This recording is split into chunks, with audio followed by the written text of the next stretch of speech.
Hello and welcome, lovely souls. Hi, it's Sapphire. Um, Happy morning. Hope you're having a good morning, a good evening, a good day, or good afternoon, whatever time it happens to be. And thank you so much for tuning in. All right, let's get started.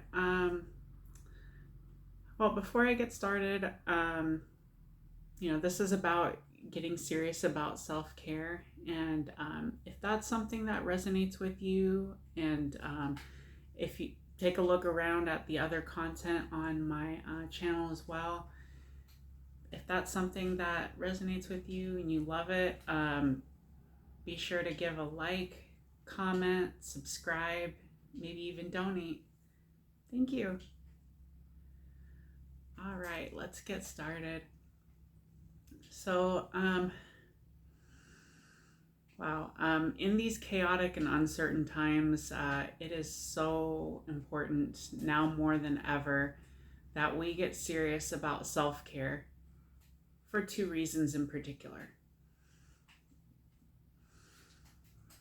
If you live in if you live in the United States or pay attention to global politics, and if you're at all disappointed or upset, to put it mildly, for many of you, including myself, um, about the reported results of the recent general presidential election. Number two, in astrology, in the past couple of days, Pluto has moved into Aquarius, and it will be there to stay for almost 20 years. So, what is the significance of Pluto in Aquarius? I will tell you. In the collective oriented sign of Aquarius, Pluto uncovers all the fractures and imbalances in our social order and exposes the broken systems and toxic institutions we can overhaul for the better. On November 19th, Pluto, the planet of life, death, rebirth, renewal, and all things transformation, shifts back into Aquarius, where it will remain until the year 2043. And with this ingress, we're starting a brand new cycle centered around community, progress, and innovation. This last Earth sign of the zodiac, Capricorn, is associated with tangible physical manifestations of success and money. For the past 16 years, Pluto's transits in the ambitious sea goat Capricorn has illuminated recessions, inflation, big money, corporate monopolies, and widening economic divides.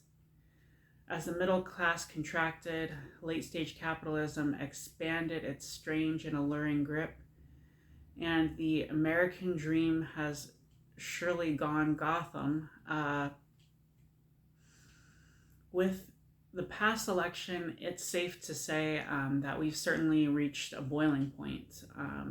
The aptly named plutocrats have won, and now something's got to give.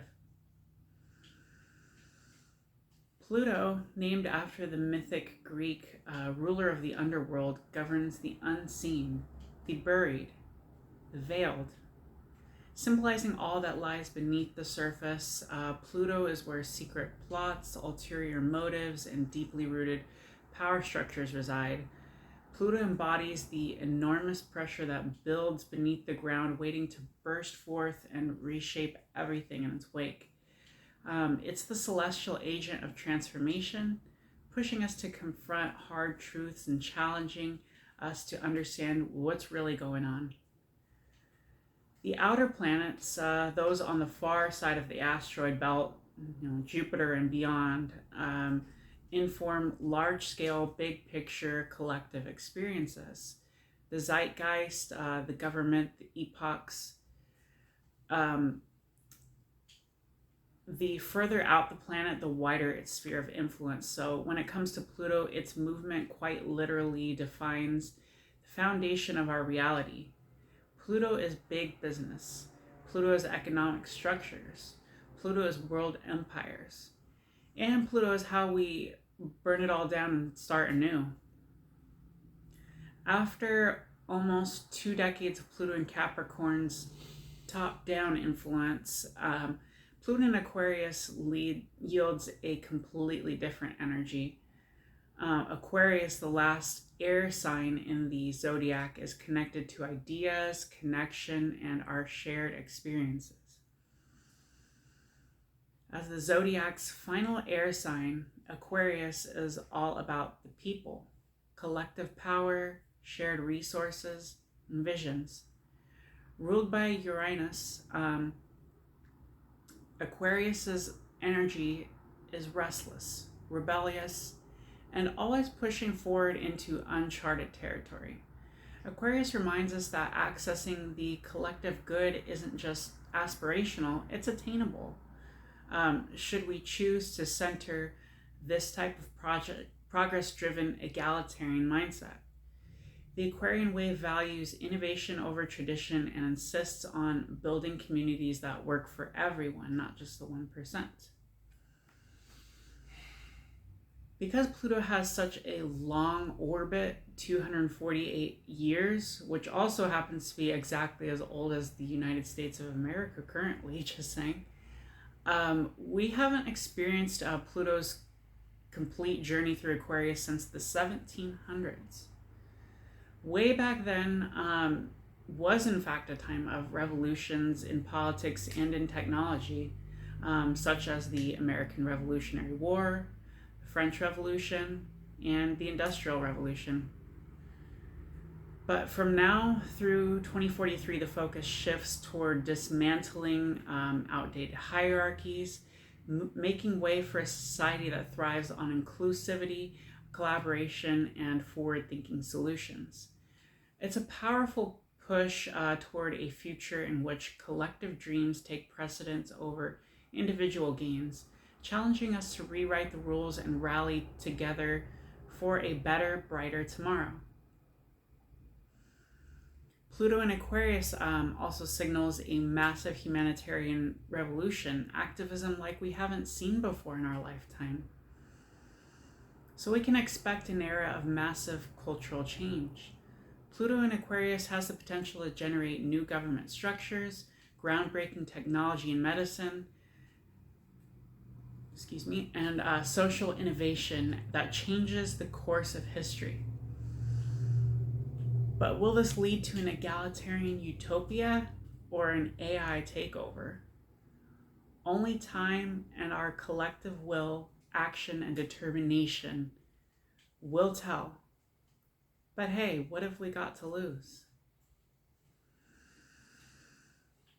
With all that being said about Pluto in Aquarius and the current political climate, I would like to reiterate that it's so important now more than ever to get serious about self-care. Get balanced, centered, and grounded, and get in touch with your peaceful and calm center. Or create or recreate that peaceful and calm center for yourself. Remember, you cannot pour from an empty cup. Love and take care of yourself. Take care of yourself and fill yourself up, first and foremost, so that you may more fully and effectively give to the world around you, and from a place of love, abundance, gratitude, and positive energy, so that you may approach the problems you will confront with a more calm and level head, and then develop, produce, and act upon and create the most effective and fruitful solutions to those problems. If your mental, physical, emotional, or spiritual energy is running low, please give yourself time and permission for self-care, rest, and recuperation. It's so vital and important.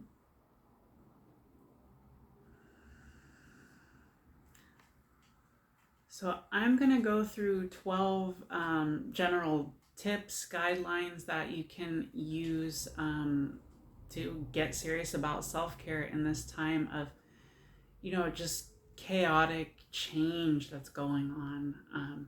We live in chaotic In uncertain times, like I said, it's so important to get balanced, grounded, centered, get in touch with your peaceful and calm center, like I had mentioned, or get in touch with that peaceful and calm center. So let's get into it. Here's the list of 12. Number 1, sleep, but not too much. Don't let it become a crutch. If you want to fight injustice and take care of your own life, you'll need to recharge your batteries. If you're an adult, you should be getting at least 6 to 8 hours of sleep every night. If you're having difficulty getting enough sleep, set aside sufficient time in your daily routine for sleep and practice good sleep hygiene.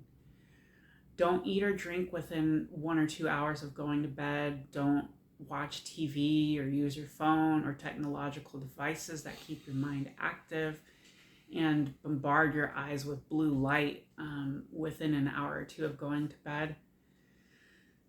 And go to bed on a comfortable and supportive bed in a cool, dark, and quiet environment, and use some sleep or meditation music to doze off if necessary. On the other hand, if you're getting too much sleep, that could also be a problem. Don't let the fear of or despair at the prospect of a fascist regime keep you in bed all day and keep you from living your life. If you're sleeping more than 10 hours a day, that might be a sign that you have a problem. Please consult a therapist if you can, if this is something that is persisting for you. Number 2, keep good habits and routines, and don't let bad habits, vices, addictions, or obsessions creep in. Develop a good morning routine to get you pumped up, and a good nighttime routine to wind down if you don't already have those in place. Also, try not to turn to substances for comfort or numbing. If you're having a substance abuse problem, please don't be afraid to reach out for help. Please contact your local mental health provider or check yourself into a rehab facility if you have the money, insurance, resources, and support to do so. Number 3, take care of your health and your skin. Eat plenty of satisfying, tasty, healthy, and nutritious food. Drink plenty of water. Don't forget to take a shower at least every other day. Wash and moisturize your face every day and leave it alone. Don't nervously pick at your skin and your nails. Love your body and love your skin and your nails and give them the love and care they deserve. Also, take care of your physical health. Stay physically active. Do yoga, walk, jog, run, hike, swim, ride a bicycle, hit the gym. Burn those calories, get that heart rate up, fight that stress, break a sweat, and raise those endorphins.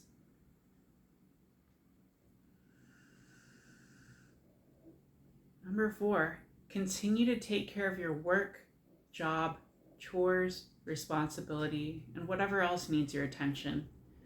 Don't let your responsibilities fall by the wayside, and they may also be an effective way of temporarily distracting yourself from the problems of the world at large. But on the extreme of that, do your best to avoid burnout. If you feel like you need a break and have the time available to do so, take a break. Life is a work, play, rest balance. So always be mindful of that. Number 5, practice important and powerful mental and spiritual hygiene practices. Do yoga, do meditation, do guided meditations, and that's especially helpful if your mind keeps wandering. Mine's been doing that a lot lately, so guided meditations have been really helpful for me, so that's something you might want to try out. Guided sleep meditations also to help you doze off and wind down at the end of the night. And also cleanse and protect your space and your being. Burn some sage. Also write and repeat affirmations, read affirmations, watch videos that have affirmations in them. I have one of them myself, and more are coming on the way very soon. But affirmations can be so helpful and empowering. So it's a really great practice. And I'd say final thing in that number 5 would be to keep and write in and review a gratitude journal. Keeping a gratitude journal and writing it is such an effective way of just putting things in perspective and helping you realize that you have so incredibly so much to be grateful for. Number 6, if you are having chronic mental health problems, that's not something to ignore. Please seek help if you have the money, insurance, and resources to do so. If you think you may be suffering from anxiety, depression, insomnia, agoraphobia, substance abuse, or any other mental health issue, please don't be afraid to reach out for help. Please contact your local mental health provider or check yourself into a rehab facility if you have the money, insurance, resources, and support to do so.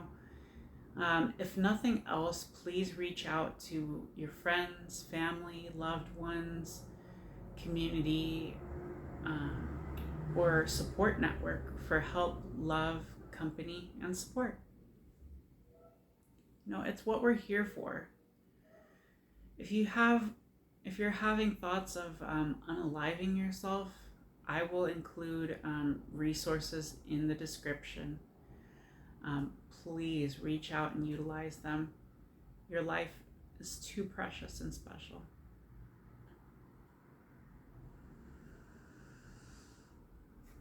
Number 7, try to only use your phone with intention and with the purpose of production, self-care, and intentional communication. It's pretty self-explanatory, easier said than done, but try to limit your use of phone technology mainly to those things and limit your time on those devices as well. Again, production, self-care, and intentional communication. And turn the phone off for a while and do a dopamine detox if you need to.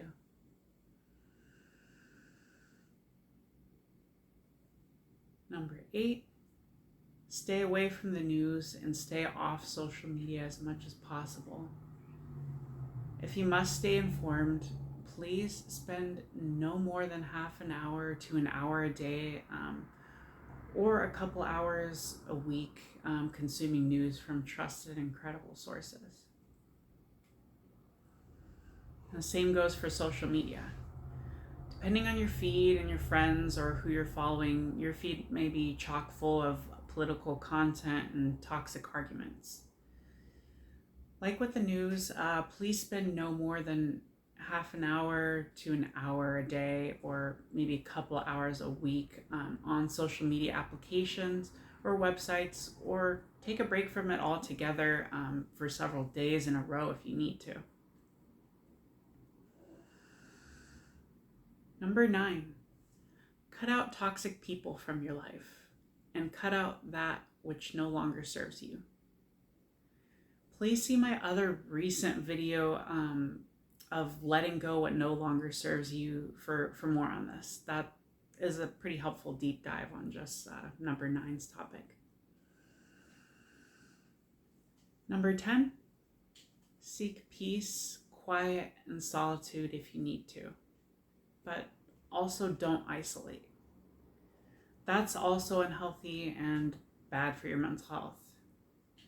If you notice you're spending days or weeks alone, please break out of your shell and spend more quality time with friends, peers, family, loved ones, or others, or those in your community. At the very least, if nothing else, chat with someone online while you play a video game, watch a movie or show, or just hang out. Seek the company of good friends, family, and loved ones if you need it. Either way, seek help, support, and company from your community if you need it. Don't be afraid to ask for help or reach out for friendship and companionship. Another great option, if you have the money, resources, and proper living spaces, is to get a pet. Preferably adopt or rescue pets. Pets and companion animals are proven to be great for people's mental health. Number 11, do what brings you joy. Walk, jog, run, hike, swim, ride a bicycle, hit the gym, read, write, express your creativity, draw, paint, illustrate, sculpt, create pottery, record a video, play music, listen to music, play a video game, watch a film, watch a comedy program or movie or stand-up show, or have a fun and humorous talk with a friend. You know, laughter is the best medicine after all. Watch a TV show or series, you know, whatever it is that brings you joy and distracts you from the problems of the world, do more of that. Number 12, a change of scenery. Go for a nature walk or hike, or go on a long or short road trip. Get outside and travel. You know, these things, especially a nature walk or hike, are so good for your mental health. You know, I took a trip up to the coast, Fort Bragg, if you must know. I took a trip to Fort Bragg and, you know, got a hotel room and hit the beach and everything with my partner. That was such a nice, like, calm, helpful reset from things, putting some distance, you know. Like I was going to say, like, exposing yourself to nature raises your serotonin and feedback process known as biophilia. Couple that with the physical activity, raising your endorphins, putting some distance between you and the problem or your worries, and putting you in a flow state where intuitive and creative thoughts can come to you. And the novel experience of new scenery, or even just scenery you haven't seen in a while.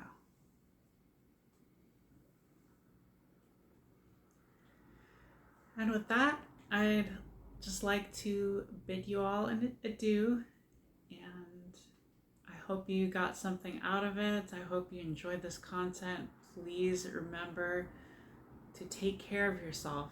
Take care of your mental health. It is so much more important now than ever.